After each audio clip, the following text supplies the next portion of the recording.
This dot point is asking us to define weight as a force due to a gravitational field.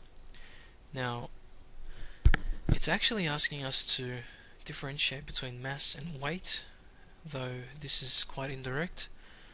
We need to know the difference between mass and we need to define weight as being the force of an object due to a gravitational field.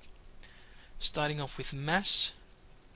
Mass is measured in kilograms, and basically what that is that it is a measure of the amount of matter in a body. For example, it can be 70 kilos, but this amount of matter, 70 kilos is how much matter you have in your body. So wherever you go, your mass will not change. Also, your mass can never equal to 0. However, on the other hand, we have weight. Weight is just measured in newtons because it's simply force. It's the force you feel when you stand on a planet. You would feel more of a force standing on Earth because the Earth has a much larger mass and it's got a large gravitational field. Whereas the Moon, on the other hand, will have a slightly smaller gravitational field. Well, not slightly, around 6 times smaller than the force you feel while standing on Earth. So weight can change. It is not matter. It's entirely dependent on how much the gravitational field strength. And you can have 0 weight. You can have 0 weight. But where do we get this? We can only get 0 weight in deep space, where there is no planetary body. So if we are to draw a person standing on a planet, so if I'm standing here, my gravitational force would be towards the center of the Earth, and that would be my weight, defined entirely by the force exerted onto me by planet Earth. Whereas if I was standing on the Moon, my gravitational force would be less, because the mass of the Moon is much less than the mass of planet Earth. So that's the difference between weight and mass.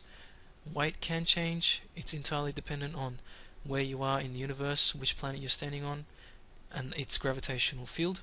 Whereas mass is what you're made up of. It doesn't change wherever you are.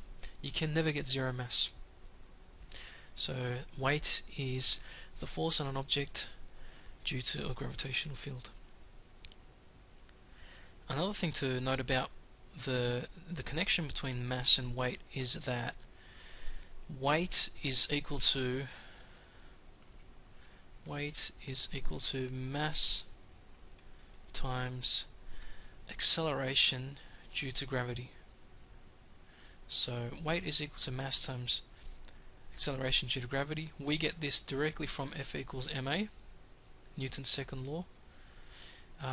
We know that weight is a force, and we've got your mass, and we've got the gravitational acceleration. So for Earth, your weight would equal to, if I am 100 kilos, just so it can be an easier calculation, not that I am 100 kilos, we know that G is equal to 9.8 meters per second squared. So 100 times 9.8 would give us 980 newtons.